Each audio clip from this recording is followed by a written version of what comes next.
I'm here with Peter Lavelle, host of RT's CrossTalk. Peter, let's talk 2020 US elections. We're not that far off, actually. Not that far off at all.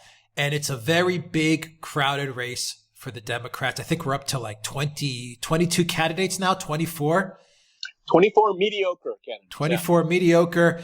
I mean, I would definitely say that Bernie Sanders is, without a doubt, pulling away, or at least has a solid, consistent base, something the other candidates do not have. And we have the unofficial declared, which I think we'll probably get in a day or so, is Biden. Right. So Biden also has a base. So two of them can call on a base, yes. Yeah, two of them can call on a base. But I think the real interesting part of what's happening on the Democrat side is actually, once again, connected to Trump. And you pointed it out to me in a couple of messages you sent me before we did this the show, that it seems that the Democrats now are moving towards a non-interventionist anti-war stance. Not all the Democrats. There's still a lot of warmongers and a lot of hawkish Democrats, but there are a good portion of them that are taking away Trump's non-interventionist momentum. And, some of them are real uber hawks, but they can flip on a dime. That's the caliber of people we're looking at here, okay? Like who? They'll say, who can flip easily, you think? I think that Elizabeth Warren could easily do that. Who else is there? Okay, we also already have Tulsi Gabbard that actually is holding on to this here.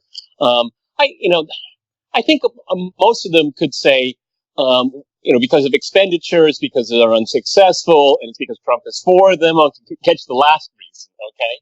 So, I mean, what's really interesting right now is that the reason why I was thinking about this, not just an article that Pat Buchanan wrote, which was actually brilliant. You can find it on the American, American Conservative. But there's a Bernie Sanders is doing it, Tulsi is doing it, but others may do what Trump did in 2016, is to be the quote unquote peace candidate, like Obama did in 2008. And it's one of the things I think is very interesting. We've talked about this at great length. Is my gut feeling is that he probably will not go for a war against Iran and a real a hot war, a military intervention into Venezuela, because it would be breaking one of his promises. Now, with Venezuela, he could say it's the Western Hemisphere, some weird caveat, okay? But I don't think people are going to buy it, okay? And I think the Democrats smell this. They see this was effective.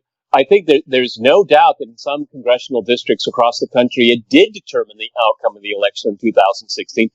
Veterans and people in uniform that actually know what these wars are all about and know that they're wrong and they don't get us anywhere, and actually kill troops. So I think we could see a shift within the Democratic Party because Trump mistakenly, dangerously, has surrounded himself with these neocons. Look what happened with the initiative with North Korea.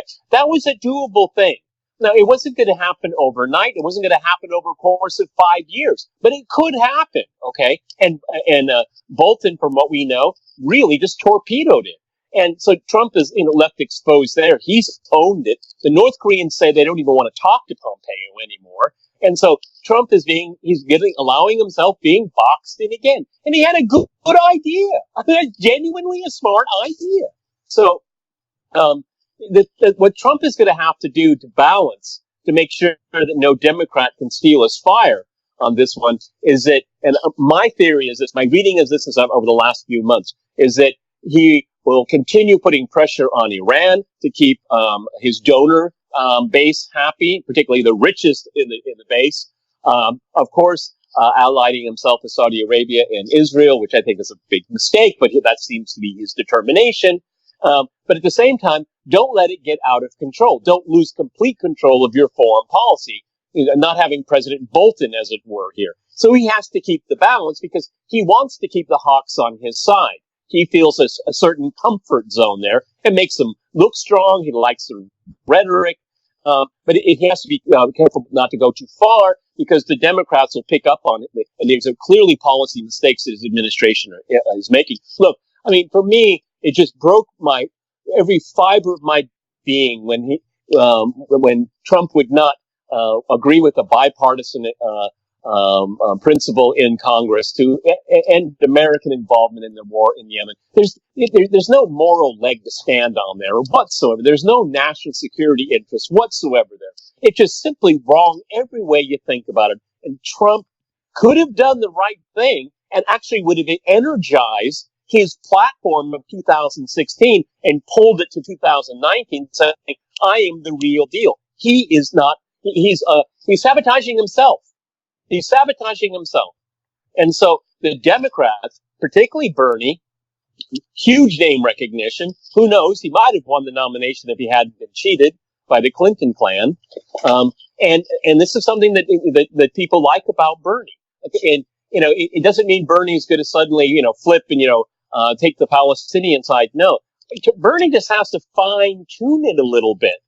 And he's going to get a lot of traction with it. So Bernie and others, like I said, they're all very mediocre people. They're not very intelligent. Okay. They would be better served to talk about foreign policy than this identity politics. It only that's like kryptonite to half the country. It's like, what are you talking about? But peace, ending the suffering, you look ennobled, don't you? And it was something that Trump implicitly said he would do. And he has failed on that. So this is what they'll say. Trump didn't keep his promise. He didn't get his wall because we made sure he never got it. He said he was going to end these wars in the Middle East. He didn't. He only has made it worse with, going back on his own word on Syria. He looks very indecisive. He doesn't look like he's in charge. And then you have their failed coup attempt in Venezuela. And they say, what kind of foreign policy is this? All you do is make everybody angry. Our friends and more hostility to our enemies. You can run on that. That wouldn't be the primary plank of any presidential candidate in the Democratic Party. We both know that. But that might be the edge that you need. Because I think, personally, that was the edge that Trump had in 2016. So he is basically giving that segment of the electorate away. And who knows? It's a ways from now, but that could be the defining difference. So I think it's worthwhile to look at. Yeah, I mean, in the article, Buchanan actually highlights, he goes back a couple presidencies back and actually highlights that a lot of the presidents that won, even Obama, when he was up against McCain and so on and so forth, were in their essence, they were they ran on non-interventionists. Okay, what they did afterwards. They ran as a peace candidate. Yes. Right. Okay. Yeah, we're not talking about what happened afterwards. Right. But it does resonate with a segment of the society. And the reason why we're focusing on this, because that could be the game changer. That could be the game changer when it comes to this election here. So I've been watching Bernie very, very closely. He has his usual cliches that we've heard many times before, but he's getting a laser focus. And I think his polling people say this resonates. Maybe it's 2 or 3% of the electorate, but that might be the difference in the next election, because we know the country is very polarized. Yeah, Bernie was fine-tuning it, I think, at that Fox town hall. Yeah. So, he's aware of what he needs to do, I think. Look. Let's just look at the optics. The optics, not the policy, but the optics of that town hall. He came out 10 for 10. He came out. He had the crowd going. He had a rapport with the crowd like none of the other Democrats running. Not even close. I mean, all of them are wooden. They're all sloganeers. They don't have any policy positions. Bernie, he's been around a long time, and he does know public policy. I mean, I don't think anybody denies it. I don't agree with his public policy, but he knows a lot about it. The others, this Booker guy, I mean, it's a Spartacus. I mean, these are jokes. And so, and Bernie, again, going back to the optics, he went into the belly of the beast. He went to Fox. Okay. None of the other ones have any guts at all. Well, they don't want they want to be they want to be Mr. and Mrs. Congeniality. Okay. Bernie, he rolled up his sleeves and said, "Let's go." Okay. Fox did a huge favor to Bernie Sanders. Big favor, because a lot of Fox viewers probably would never under other circumstances ever really listen to Bernie, but Bernie was served up. Yeah, he capitalized on it. And it was the most popular town hall of this election season thus far. Yeah, he capitalized on it big time. I agree with you there. Why did Trump give away his foreign policy? I mean, we've discussed many times in the past that Trump, in his essence, doesn't have much of an interest in it. Okay, that's who Trump the person is. He is, yeah. But he really did give it away, and he gave it away to the most nefarious individuals. Well, I think, future historians will tell us that the only reason why Bolton got that job is because Trump likes to watch Fox. Okay? And he says, oh, I like what he's having to say. Okay? What about Pompeo? Well, Pompeo is the worst of all. Yeah. Well, Pompeo is the worst of all opportunists. I mean, he's simply a dim bully, is what he's turned out to be. I was thinking about before we sat down here. I think basically from like Condoleezza Rice to the president, the secretaries of state get worse and more. I mean, really. I mean, none of them have gravitas at all. And Pompeo is just storming around the world, stomping his foot, shaking his fist, and he must look like a lunatic to most people around the world. There's no statecraft in that. And so why does he keep Pompeo around? Because Pompeo is a yes man. That's all he is. He's just a yes man. And he likes the allure of power, and he absolutely has presidential ambitions. No doubt about it. No doubt. He's not that old. I mean, he's right in his prime right now. And I mean, for run-of-the-mill Republicans, he's got a pretty powerful resume. Okay, so I mean, military service, a Tea Party. He was at the forefront of the Tea Party, Congress, CIA, and Secretary of State. He's already padded that CV. But why Trump do it? I really wish I had a good answer. I think Trump conflates power and his American first vision as being conducive together. And I think that's a fundamental mistake. Okay. The United States needs to start projecting less power. Okay. Get out of these alliances.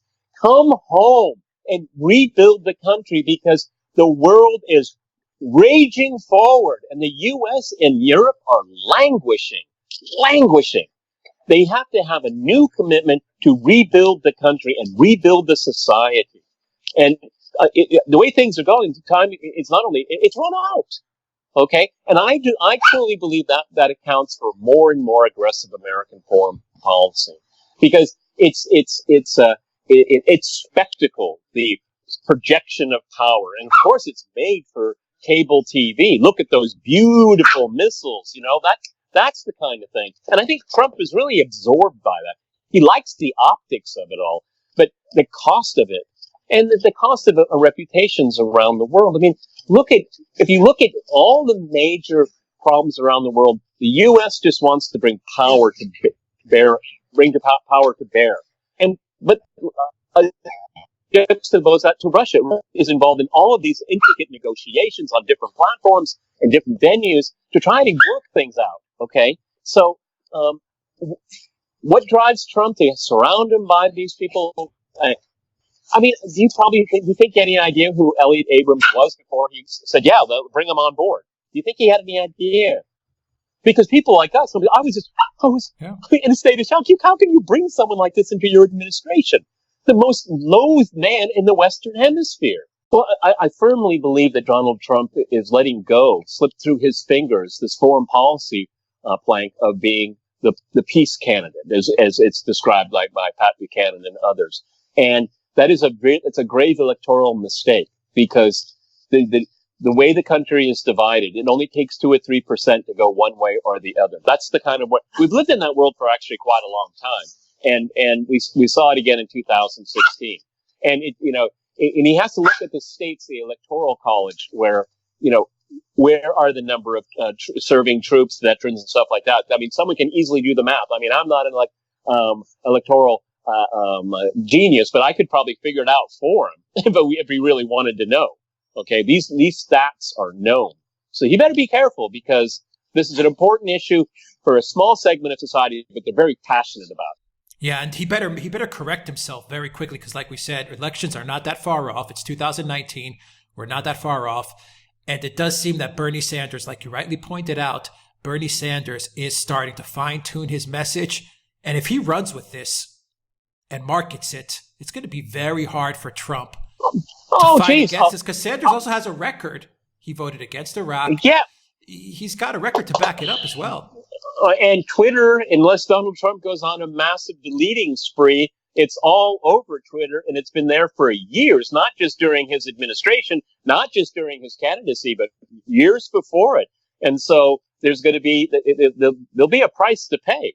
And I'm sure Bernie's people, his handlers have picked up on this. I mean, Tulsi was the first one. Okay. And people instantly zoomed in on her because of that. After all the smears, she still gets traction on those issues. Now, because she doesn't have a strong donor base and she's being discriminated against so much by the Democratic leadership, Bernie can easily steal her thunder on this issue. And I think that's probably one of the reasons why he's doing it, is he knows that Trump has failed on that and Tulsi got traction on it. Why doesn't Bernie Sanders do it? Yeah, he is doing it. Oh, if Bernie chose Tulsi as his running mate, that would be a fatal blow. He's going to do something like that. I mean, just like Trump is going to do something like that. I don't think Pence is going to be on the ticket. Yeah, but God forbid, you've mentioned a couple times in the past, God forbid it's someone like Nikki Haley. I mean, that's going in the opposite direction. I'm betting 2 beers on it. Okay, we'll see. All right, guys, we'll leave it at that. 2 beers. All right, everybody. Peter Lavelle, host of RT's CrossTalk. Thank you very much. Guys, if you like this video, click on that subscribe button down below and click on that notifications bell to get notifications every time we push out a new video. Visit the Duran shop, buy a t-shirt, help support the Duran. In the description box down below, you'll find links to our PayPal and our Patreon pages. Please donate to the Duran. That really helps us out a lot. Also go to theduran.com and see all the articles we're linking up to every day. And you can follow us on Instagram, theduran_com. Peter Lavelle, host of RT's CrossTalk. Thank you once again. Till next time, everybody. Take care.